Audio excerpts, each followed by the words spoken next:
कृष्णा। तो टॉपिक है क्यों अपने दिल की बात आपसे कहने से डरते हैं या फिर अपने आप को क्यों रोकते हैं आपसे एक्सप्रेस करने से। कई बार ऐसा होता है कि जज्बात दिल में ही रह जाते हैं। आप जो सोचते हैं वो सामने वाले तक नहीं पहुंचता।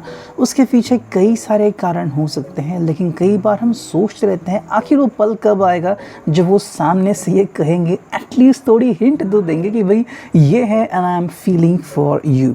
कई बार यही चीज़ें हैं जो आगे बढ़ने से रोकती है और हम उनके बारे में सोचते ही रहते हैं। सो एक नज़र डालते हैं इसके ऊपर, देखते हैं हमें क्या रीडिंग मिलती है। हम उसके लिए यूज़ करने वाले हैं दो ऑब्जेक्ट, हिंदी एंड ओरेकल। ठीक है, दोनों हम यूज़ करने वाले हैं। ठीक है, देखते हैं रीडिंग कैसे आती है। 6 या 8 कार्ड चुनेंगे हम। ठीक है, चलो 1 2 3 एंड 4। चलो 4 कार्ड तो आ चुके। अब थोड़े और कार्ड निकालते हैं, 5 और 6। चलो 6 कार्ड बस हो गए हैं, तो हम 6 कार्ड निकालते हैं, देखते रीडिंग क्या आती है। हाल ही में अभी आज ही मैंने इनको क्लेंस किया है, तो एनर्जी काफ़ी बढ़िया लग रही है मुझे। ठीक है, बहुत ही जल्दी शफल हो रहे हैं कार्ड्स। ठीक है, तो चलो 6 कार्ड यहाँ पे आ चुके हैं। तो अब रीडिंग क्या है वो यहाँ पे आपको ऑलमोस्ट यहाँ पे आपको सब कार्ड्स दिख ही रहे होंगे ऐसा मुझे लग रहा है। ठीक है, हम 1 बाय 1 इनको देखते हैं ताकि चीज़ों के बारे में आसानी से पता चले। कैट इधर आ रही है, एज यू कैन सी। देखो, पहला जो कार्ड है यहाँ पे खुद ब खुद कुछ चीज़ें बयां कर रहा है, जो कि है फाइट, यानी कि झगड़ा। झगड़ा शायद हो चुका है या फिर हो रहा है, ऐसी कोई बात है। झगड़े का मतलब ये नहीं कि लिटरली झगड़ा हो रहा है, कई बार अनबन हो जाती है। वो अपने दिल की बात बताने ही वाले होते हैं कि कुछ ना कुछ हो जाता है, छोटी मोटी अनबन हो जाती है और फिर वो अपने आप को रोक देते हैं। देखो, कई बार दिल की बातें एक्सप्रेस करने से पहले इंसान एक माहौल बनाता है। आपने फिल्मों में देखा होगा या फिर किसी की लव स्टोरी तो सुनी होगी कि कैसे उसने सबके सामने या फिर कहीं पे अकेले में इनको प्रपोज़ किया। एक रोमांटिक माहौल था और फिर उन्होंने प्रपोज़ किया एंड क्योंकि उनको यकीन था हाँ ही होगा, तो उनके लिए शॉर्ट थी।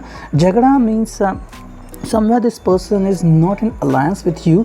कहीं ना कहीं पे छोटी मोटी अनबन हो रही है, वो अपने दिल को नहीं सुन रहे हैं। कहीं ना कहीं लग रहा है कि भाई थोड़ी खामोशी है, अभी तक वो श्योर नहीं है, या तो आप थोड़े से इनसे खफा है। अब रीज़न काफ़ी हो सकता है, मे बी इन्होंने अब तक क्यों नहीं आपसे हाँ की, या फिर क्यों नहीं अब तक अपने दिल की बातें आपसे शेयर की, फिर क्यों वो छोटी छोटी बातें भी अपने दिल तक ही सीमित रहते हैं। तो ये शायद बात है जिसकी वजह से आपको लग रहा है कि भाई they should speak to you. उन्होंने आपसे बातें करनी चाहिए, जो भी है उनके दिल की हालत आपके सामने रखनी चाहिए, फिर आप दोनों मिलकर उसका हल निकाल सकते हैं, है ना। अगर उनको डर लगता है या फिर कहीं ना कहीं तो कि मेरा एक फ्रेंड है जो किसी से प्यार करता है या प्यार करती है, ऐसे भी वो कह सकते था कि आपको थोड़ी हिंट मिल जाए, तो कहीं ना कहीं ये बात नहीं हो रही है, इसकी वजह से आपको थोड़ा सा बुरा लग रहा है। देखो, सेकंड जो कार्ड है यहाँ पे वो है रिफ्यूज़ल, यानी कि इनकार। अब ये रिफ्यूज़ल जो है उसके बाद डायरेक्टली जो कार्ड आ गया है वो है द पास्ट, यानी कि भूतकाल। देखो, कहीं ना कहीं शायद बचपन में ऐसा कुछ हुआ होगा कि कहीं ना कहीं अट्रैक्शन के चलते ऐसा कुछ हुआ होगा कि कहीं ना कहीं से रिफ्यूज़ल मिल चुका होगा। वो लड़कपन की उम्र होती है या फिर कई बार हम बस अट्रैक्ट होते हैं किसी की तरफ। It could be like, it could be heroine और वट एवर। जैसे ही पता चलता है कि भाई द पर्सन इज़ एंगेज, तो हमें बुरा लगता है। रिफ्यूज़ल का भी यहाँ पे ख़तरा है इनके दिल पे। कहीं ना कहीं उनको लग रहा है कि भाई आपकी तरफ से इनको रिफ्यूज़ल नहीं मिलना चाहिए। देखो, कई बार इंसान चाहे बॉडी से कितना भी फिट क्यों ना लगे, लेकिन अंदर से कई बार बहुत ही मोम जैसा होता है।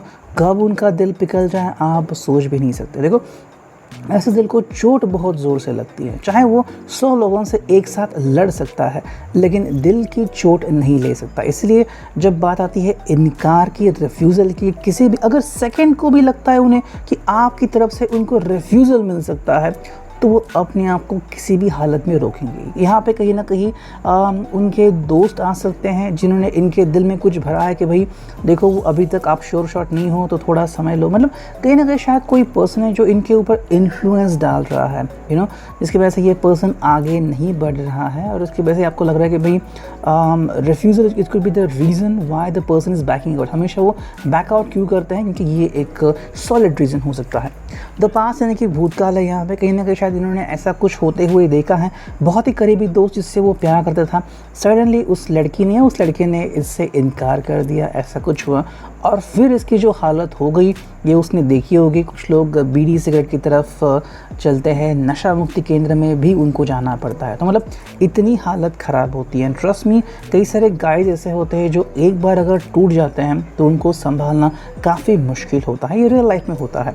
आप जाके देख सकते हैं जो भी नशा मुक्ति केंद्र है या फिर ऐसे कुछ काउंसलिंग सेशन है, ये वहाँ पे ज़्यादातर लड़के होते हैं जिनका दिल बुरी तरह से टूटा होता है। वजह होती है शायद वन साइडेड लव, या फिर किसी ने उनका प्यार रिफ्यूज़ कर दिया। तो कहीं ना कहीं द पास में ऐसे ही एक हालत उनके सामने है, या फिर ऐसा कुछ हुआ होगा, कहीं ना कहीं इनको किसी न किसी से झटका मिला होगा, या फिर किसी को झटका मिला, ये देख के अपनी हालत वैसे नहीं करना चाहते। नेक्स्ट कार्ड यहाँ पे आ गया है, वो है नो चॉइस, यानी कि कोई विकल्प नहीं। देखो हालांकि आपके साथ आगे बढ़ना तो चाह रहे हैं, इनके हिसाब से आपके साथ आगे बढ़ना काफ़ी दिलचस्प रहेगा और काफ़ी उम्मीदों भरा रहेगा, काफ़ी क्यूरियस रहेगा, लेकिन कहीं ना कहीं आगे बढ़ने से वो खुद को रोकते हैं। देखो नो विकल्प, नो चॉइस का मतलब है कि भाई ये अपने आप को अकेला तो नहीं रह सकते, क्योंकि ये इनकी स्वभाव में नहीं है। तो आपसे बातें तो ज़रूर करेंगे, लेकिन जहाँ तक बात आती है आगे बढ़ने की, तो अपने आप को रोक रहे हैं। इसके लिए नो चॉइस, क्योंकि इनका स्वभाव ही ऐसा है। जैसे कि कुछ पेड़ होते हैं कि अभी कुछ ऐसे पेड़ बने हाइब्रिड के, उनका कद बहुत कम होता है, लेकिन उतने कद कम में ही उनको काफ़ी सारे फ्रूट्स आते हैं। ये उनका स्वभाव बना दिया गया है, वैसे ही उनका स्वभाव है। ये आपसे जब भी आप इनके सामने आते हैं तो अचानक से उनकी बोलती बंद हो जाती है, या फिर ये बात करना ही बंद कर देते हैं। मैंने हाल ही में एक फ़िल्म देखी जहाँ पे एक लड़का है जो बोलते हुए हकलाता है, लेकिन जब गाना गाता है तो बिना हकलाते हुए गाता है। इट मीन्स कि उसका स्वभाव बन गया है, कहीं ना कहीं डर उसकी ज़िंदगी में है, इसलिए जब बात करता है तो डरते हुए बात करता है, लेकिन जब गाना गाता है तो पूरे दिल से गाना गाता है। तो ये उसका स्वभाव बन चुका है।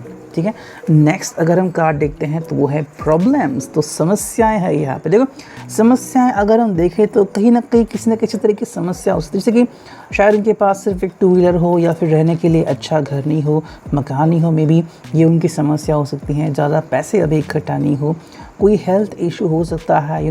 जब हम बात करते हैं मैरिज की तो ऑब्वियसली कुछ चीज़ें होती है। देखो पहली बात तो होती है सेटलमेंट। कोई भी पर्सन या कोई भी लड़का जब शादी के लिए देखता है तो हाँ, कहीं ना कहीं वो ये सोचता है कि भाई I want to have a wonderful life partner in my life, जो मेरा साथ निभाए एंड जो हमेशा मेरे साथ रहे, जो मेरी हर ख्वाहिशें पूरी करे। लेकिन वहीं पे बात आती है, अगर वो सीरियसली किसी के बारे में सोचता है तो it is about making a family. Family बनाने के लिए घर बहुत इम्पॉर्टेंट होता है, घर के साथ उस पर्सन का स्वभाव इम्पॉर्टेंट होता है, उसको खुश रखना उतना ही इम्पॉर्टेंट होता है। अगर उसके संस्कार अच्छे हैं तो डेफिनेटली वो इसी के बारे में सोचेगा एंड चाहेगा कि भाई ये बातें उसके जहन में आ जाए और वो सही समझे इन सभी बातों को। ठीक है, तो कहीं ना कहीं अगर ये नहीं हो रहा है, अगर उसका जॉब छूट गया है रिसेंटली, या फिर पैसों की थोड़ी सी कमी है, पैसे अगर मैनेज अच्छी तरह से नहीं हो रहे हैं, फैमिली इश्यूज़ थोड़े से आ रहे हैं, तो कहीं ना कहीं इन समस्याओं का जब तक निवारण नहीं होगा तब तक ये पर्सन जो है वो आपके सामने आने से डर सकता है। हालांकि जो नेक्स्ट कार्ड है वो है स्टेबिलिटी। तो ये भी कार्ड यहाँ पे आ चुका है, जो कि स्टेबिलिटी कहीं ना कहीं पे बात ये हो रही है कि ये कई बार गलतियाँ करता है, स्टूपिड बिहेवियर करता है। देखो ऐसा होता है, और कई बार आपने होते हुए भी देखा होगा कि जैसे ही आपके सामने आपकी प्रिय व्यक्ति आ जाते हैं तो अचानक से आपकी तेवर बदल जाता है। आपकी स्माइल आती है, या फिर आपने कई बार देखा होगा आपके जो फ्रेंड्स या बेस्ट फ्रेंड, जैसे आप उनके सामने उनका क्रश का नाम लेते हैं तो उनके होठों पे एक अलग सी मुस्कुराहट आती है, चेहरा अचानक से ग्लो करने लगता है। ये इसीलिए होता है, एक बहुत ही ज़्यादा प्यार भरा रिश्ता होता है वो, है ना। तो इसीलिए वो ऐसा करते हैं। सो कहीं ना कहीं यहाँ पे बेवकूफ़ी, स्टुपिडिटी नज़र आ रही है।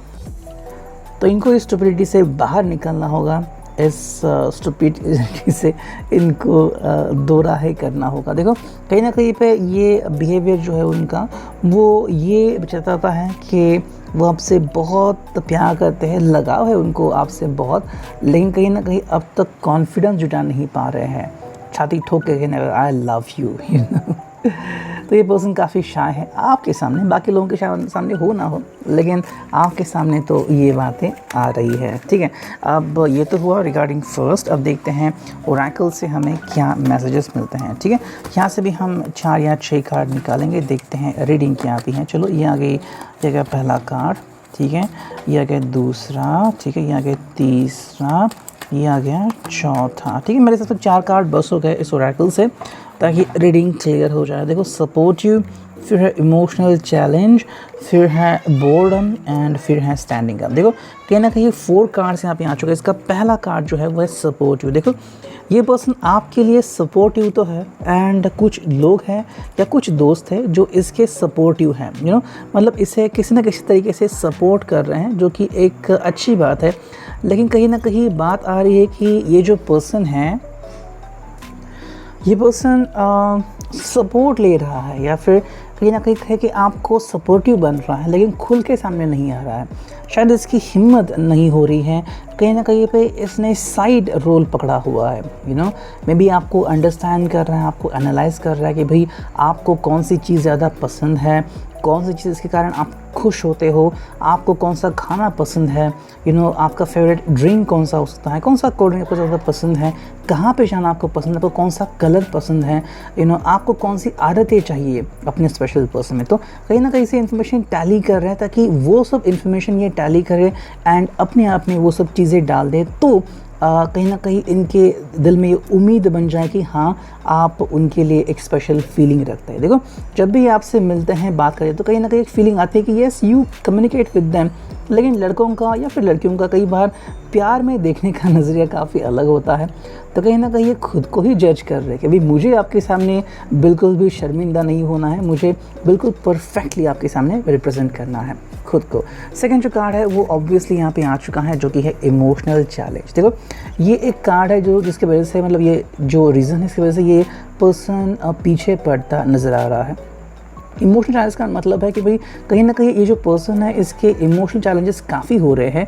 This person is having lots of emotional challenges. मतलब देखो पहले बात तो ये कि आपके सामने इजहार कैसे करिए आपसे प्यार करता है।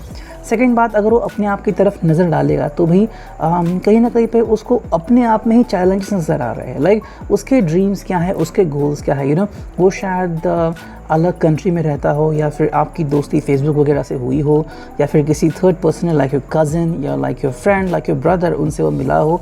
अब ऐसे हालत में अगर वो आपके दोस्त के हिसाब तरफ से है या फिर आपके ब्रदर की तरफ से है, तो ऐसे होते आपकी तरफ क्रश रखना ये कहीं ना कहीं उनको अटपटा सा लगता है। सेकेंडली अगर हम बात करते हैं तो ये फीलिंग आपके सामने एक्सप्रेस करना, तो क्या आप इस फीलिंग को उतनी ही दरियादिली दिखाएंगे जैसा कि आप किसी और को दिखाओ? तो कहीं ना कहीं भी इमोशनली फ्रस्ट्रेट होते जा रहे हैं। देखो कई बार इंसान अपने दिल को ईज़िली एक्सप्रेस नहीं कर पाता, उसके पीछे काफ़ी सारी वजह होती है, एंड सबसे बड़ी वजह यह है कि आपके सामने अगर वो खुद को एक्सप्रेस करता है ईज़िली तो बातें बन सकती हैं, लेकिन उसके लिए काफ़ी बड़ा जिगर लगता है कि भाई फाइनली जो हो जाए, मुझे बस अपने दिल को एक्सप्रेस करना है। अगर वो इस हालत में आपके सामने आते हैं तो कहीं ना कहीं बात बन सकती है, मतलब what ever it could be happening, लेकिन मुझे तो आज फैसला लेना ही है, मुझे आपसे बात किसी भी हालत में करनी ही है। नेक्स्ट कार्ड है वो है बोर्डम। तो कहीं ना कहीं ये परेशान हो चुके हैं या बोर हो चुके हैं, ठीक है। अगर हम कहें तो ये लोनली भी हो चुके हैं। तो पहली बात तो ये लोनली नहीं होना चाहते। सेकेंडली बोर हो चुके हैं इस रिलेशनशिप से कि भाई आपसे बस यूं ही बातें कर रहे हैं, लेकिन कमिटमेंट नहीं दे रहे हैं। जब भी आप इनसे कमिटमेंट मांग रहे हैं, कहीं ना कुछ बात करके ये कमिटमेंट को टाल रहा है because of lots of issue. जैसे हमने देखा कि भाई यहाँ पे कुछ इश्यूज़ आ रहे हैं, वैसे ही कुछ इश्यूज़ है कि शायद उनका जॉब का इशू हो सकता है, या फिर it's all about the financial asset, कि भाई कुछ लोगों के दिल में होता है कि भाई मेरे पास इतने लाख रुपए होने चाहिए। आजकल हम देख रहे हैं कि कोरोना के टाइम पे 10 लाख 20 लाख भी कम पड़ रहा है, and because of that every person is trying to save money for their future. पता नहीं कब ज़रूरत आन पड़े। तो कहीं ना कहीं ऐसी कुछ बात है जो इसके दिल में है, जिसके लिए वो थोड़े से परेशान हो गए हैं, लेकिन बोर भी हो चुके हैं। अब ये किस्सा वो और झेल नहीं सकते, लेकिन क्या करें, इसको फेस तो करना ही है। एंड जो फोर्थ कार्ड है वो है स्टैंडिंग अप। कहीं ना कहीं ये पर्सन अपने आप के लिए स्टैंड अप होते हैं, लेकिन फिर कहीं ना कहीं चुप बैठते हैं, ठीक है।